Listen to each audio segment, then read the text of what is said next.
Powered by the Inside the Birds podcast. Now, live from inside the Matt Black Kia Studios, it's Football at 4. Football at 4 is powered by the Inside the Birds podcast, and it is brought to you by the AC Airport. Plan your next vacation now. Create memories to last a lifetime. Start with nonstop flights from Atlantic City to Boston, Atlanta, San Juan, Miami. Book your low-cost flight at Spirit.com. Andrew DiCecco is here to give us his thoughts on how the Eagles filled their needs, what they still need to do, and how these players that were drafted will fit in to the Eagles' systems on both offense and defense. They took 5 players, 2 on the offensive side of the ball, 3 on the defensive side of the ball. How do we see these guys contributing in year number 1, if at all? Let's bring in Andrew DiCecco right now here on the Sports Bash Live on 97.3 ESPN for another edition of Football at 4. Andrew, what's going on, buddy?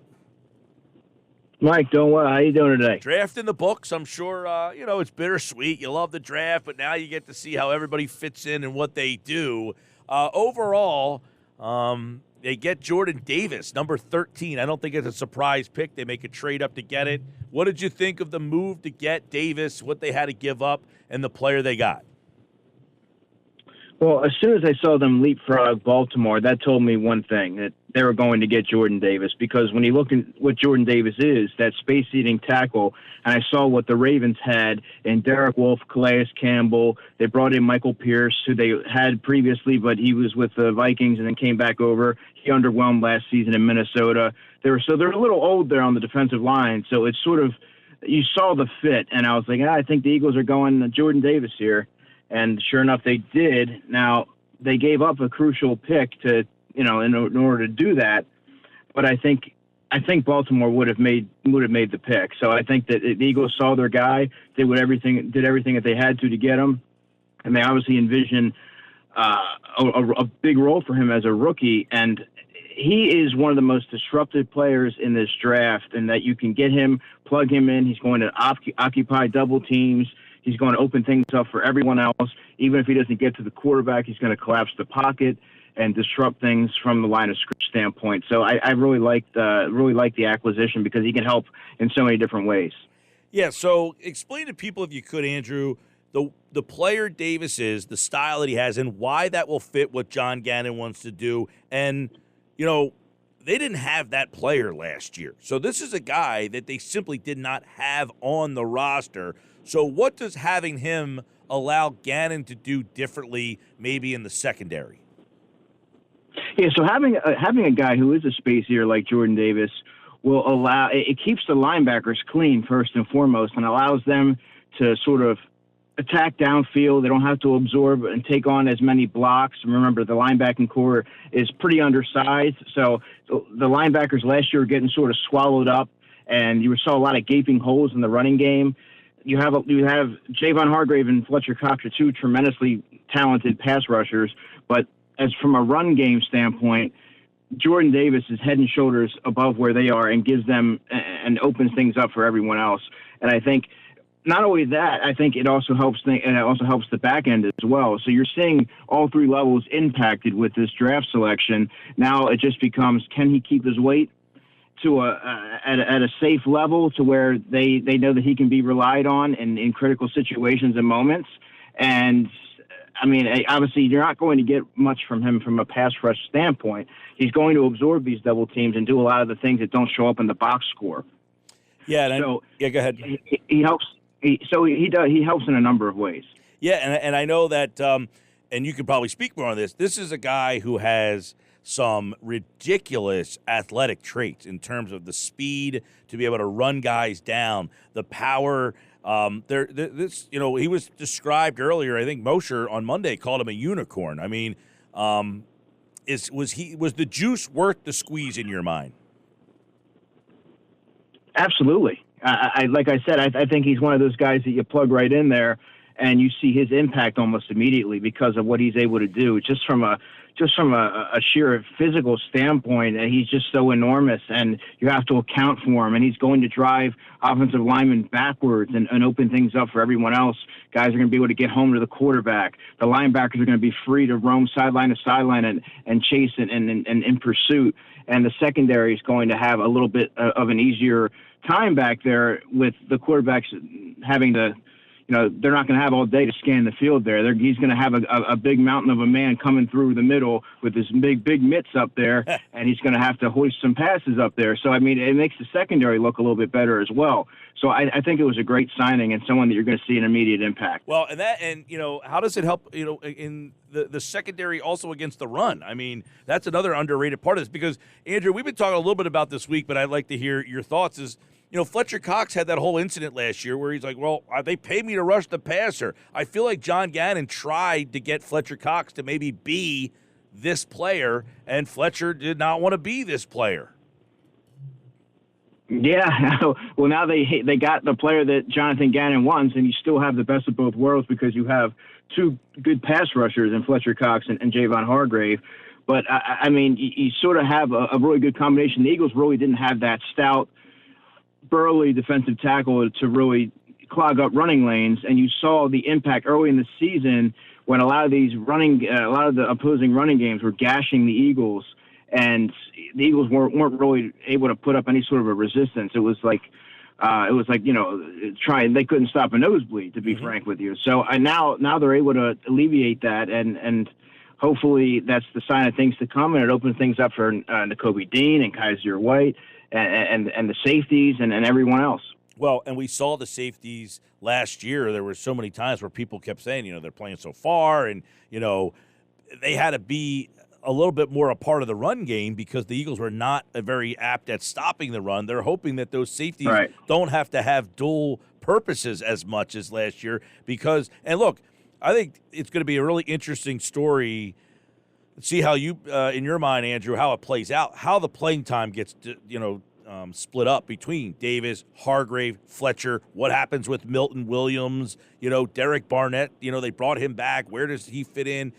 Brandon Graham, I guess, said somewhere today that, hey, I don't mind if I'm not starting and playing every single snap. Like, they've got a lot of decisions and a lot of different exotic, odd-looking fronts that they can probably bring with this diverse style of personnel. Yeah, and I think that's interesting, but it could also be a case-by-case basis, right? I mean, like if they're playing a team like the Tennessee Titans or any other team that's a run-dominant and they have a power running game, you might see Jordan Davis start the game, and he may see, more snaps than he ordinarily would. And then if you see a team that is really adept in the passing game, well, then you might see the pass rush prowess really take, center stage, and you see your defensive tackles and Hargrave and Cox get after the quarterback. So I think they have a really good blend and a mixture of diverse talents on that defensive line. So I'm interested to see how Jonathan Gannon chooses to deploy it. At that spot, there's a lot of debate. In fact, we got text messages coming in, a couple people who were saying, Davis, don't like the pick, could have got Kyle Hamilton or Jermaine Johnson III. That name is Davis, Hamilton, Johnson. Which guy fits the best with what John Gannon wants to do? I would say probably Jordan Davis. I think Kyle Hamilton would have been a fantastic pick as well. He's also, we use the word unicorn. He's also a unicorn and the type of player that is the mold that defensive coordinators are seeking to get this an athletic player that can cover these tight ends and running backs and still be able to cover the back half of the field.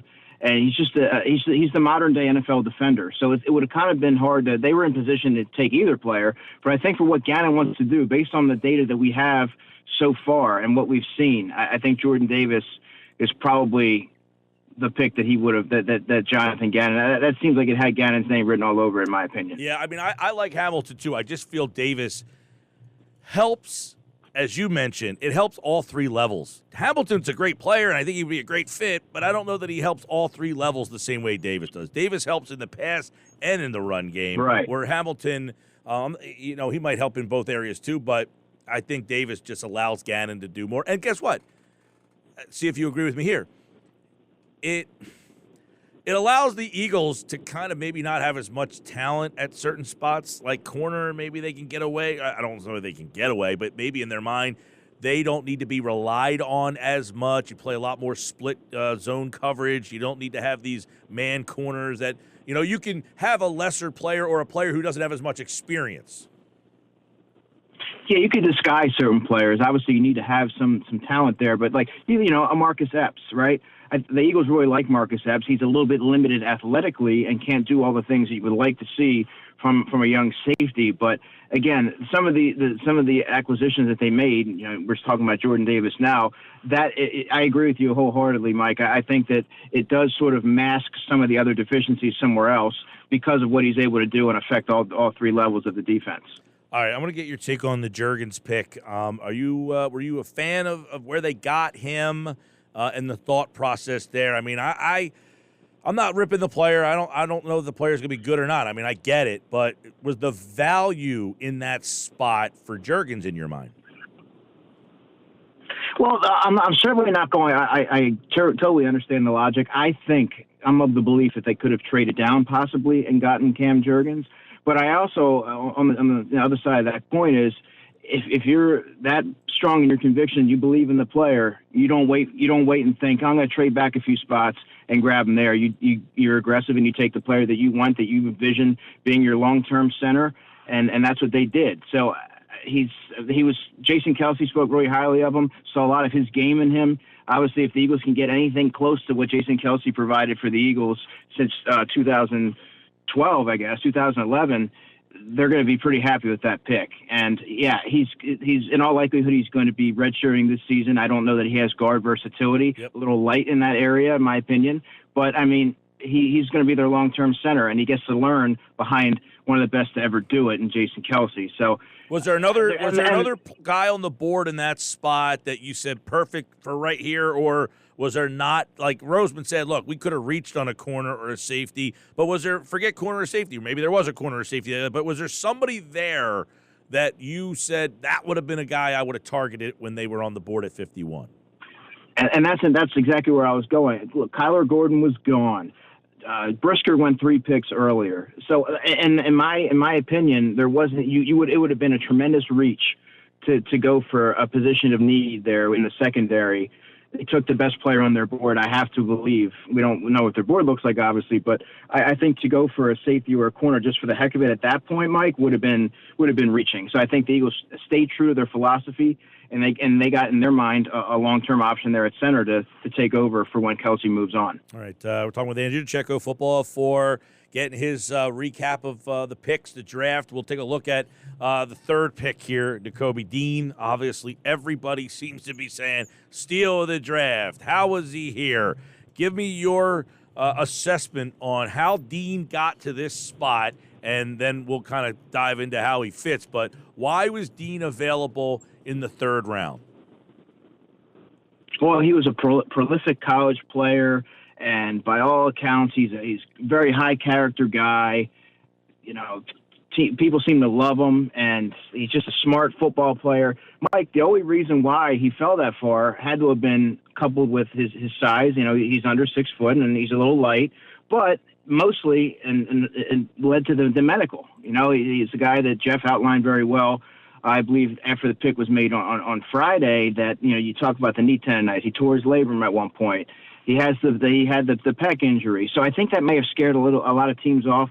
They may have not. No, he's saying. They may have not. Now, Andrew, he's saying, he quoted by saying there was stuff out there that wasn't true, and it's cost me some money. Well, yeah, I mean, so you got to wonder what it is. There's so many different things. There's so much smoke around draft time that you never know what's true or what's not. Obviously, there was something out there that enough teams passed on it multiple times. So, I mean, I'm sure teams do their due diligence, and I'm sure there was a reason. But I think it probably had to do with durability concerns. So this is an interesting one because I don't know if the Eagles thought that he was going to be there, and then it's like, well, he's here, we might as well take him. How does the linebacker room now look in your mind in terms of snaps, plays together? If you are setting your defense, is it Dean and Taylor, Dean and White, T.J. Edwards? Where does he fit in? I mean, all of a sudden the linebackers are a very interesting training camp battle. Yeah, I think I would probably go Kaiser White and Kobe Dean if he's ready to go from day one. Put him out there. He's going to pick up the system fast. He's exactly what that second level needs. Very explosive, dynamic player, astute football IQ, terrific blitzer. He gives Jonathan Gannon a lot more flexibility as well. I think the addition of having a guy like Jordan Davis there, it's going to continue to keep him clean. And we saw that. We saw how effective he was playing behind him at Georgia. And then Kaiser White is also tremendously athletic. And obviously, he has that former safety background, tackling machine, sideline-to-sideline range. Those two guys right there give the Eagles probably the best complementary tandem to really effectively attack the intermediary levels of the field. And I do think that they have something to offer coming downhill and playing the run as well. And from a blitzing standpoint, I think he's going to be able to do a lot of different things, Jonathan Gannon, that is, with those two guys. And T.J. Edwards is solid, but he's relatively a one-dimensional player. You have to pick your spots when you're going to use him in there, and he's not somebody you really want out there covering tight ends or running backs out of the backfield with regularity. All right, Kyron Johnson is a very interesting guy because it is a team that neglects linebackers. They took another one. He's a sideline-to-sideline kind of guy, very good athlete. Is he a guy that you're intrigued by, or is he, I don't want to say just a special teamers because the Eagles do need some special teams help, but do you view him as anything more than that? Well, it's kind of hard to say now without really seeing what he's able to show in training camp and the preseason. I liked his tape at Kansas. He's a little undersized, 6 foot, 235, very athletic, very fluid. Has some edge background. Very similar to Patrick Johnson, I think, except I think he's a lot more athletic than Patrick Johnson. I think he's going to be able to help out on special teams right away and be a core member there. That would be his calling card and ticket to the final roster if he's able to shine in that area in the preseason. And I envision him being a backup Sam linebacker behind Hassan Reddick, and there's a number of other guys who are going to be vying for that position as well. But I think that he'll offer good blitzing potential and he'll be able to do some different things if he's able to pick up the system. But I think right away, if he's able to contribute on special teams and work his way into the rotation and somehow, I think that is a feasible possibility based on what I've seen from him during his years at Kansas. And then the last pick is Grant Calcutta, a tight end, and 6'4", 240, a guy who can catch the ball, very interesting route runner. I mean, I feel like Calcutta might be a player in the 6th round that we're, maybe talking about a little bit more. Calcutta, to me, is a player. Calcutta, to me, he has training camp darling written all over him. I'm saying he's going to probably make the team, but he's going to be one of those guys that routinely you're going to hear makes a circus catch or stoneballed somebody as a block. It's something that he's going to do every day is going to stand out. And the fact that there isn't really anybody behind Dallas Goedert, you almost want to, if you're a fan, you almost want to will it to happen because J.J. Arcega-Whiteside has seemingly worn down his welcome, even though he's at a new position right now.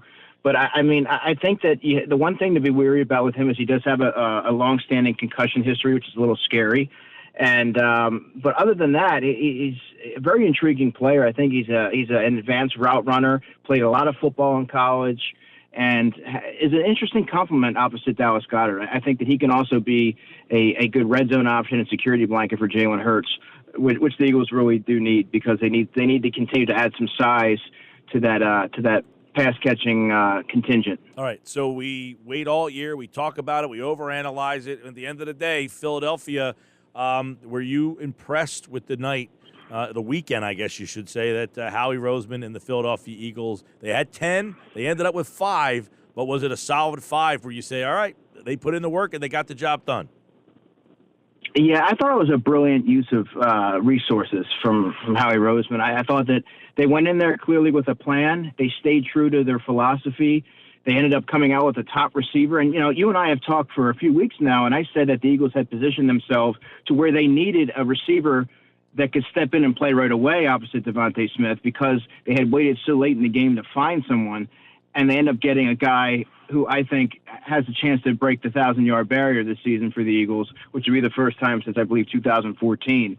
And, 6'1", 220, big, strong, physical guy, complements the wiry Devontae Smith and I think that they're going to be a prolific tandem this year. You got your center of the future by all accounts. You have a guy in Jordan Davis that could step right in there, plug the hole in the running game, and we outlined all the things that he's going to be able to do to help the defense as a whole. And then you got a couple intriguing guys late in the draft, and then of course Nakobe Dean that you landed in the third round that may end up starting week 1. I mean, how could you find any flaw in their process last weekend? Would you like to have seen a corner somewhere in there? Yeah, but I would also say this, Mike.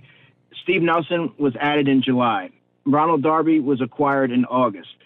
You can't shut the door on the option of on the possibility of the team adding someone late down the road here. Yeah. I have a hard time envisioning the team being okay with going into training camp with Tay Gowan and Kerry Vincent and Mac McCain and Zach McPherson and down the line. I agree with you there. I know James Bradbury's name keeps getting brought up. We'll see what happens with him and the Giants. If it's not him, I think there's somebody that's a veteran that gets released or cut not because they can't play, but because they can't get paid. The team doesn't want to pay that person anymore. Right. So keep your eye on stuff like that for safety and corner. Mini camps this weekend. And just real quick, you touched on the deal to get A.J. Brown, but how he fits in, and more importantly, what he does for Devonta Smith and how he adds to Dallas Goedert.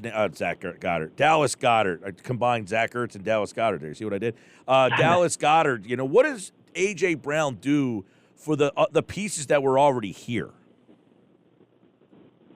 Well, now the pressure's off Devonta Smith. I think he's going to get a little bit more. He'll get some free releases. I think Dallas Goedert, when they got into the red zone, you knew exactly who they were going to, Mike. He was the only guy with any size, and he had that leaping and contested catch ability. And with A.J. Brown, you have to worry about the short to intermediate levels of the field, right? Because he's someone that he's almost like a running back after he gets the ball. He's very physical after he catches the football. And you have to be mindful where he is.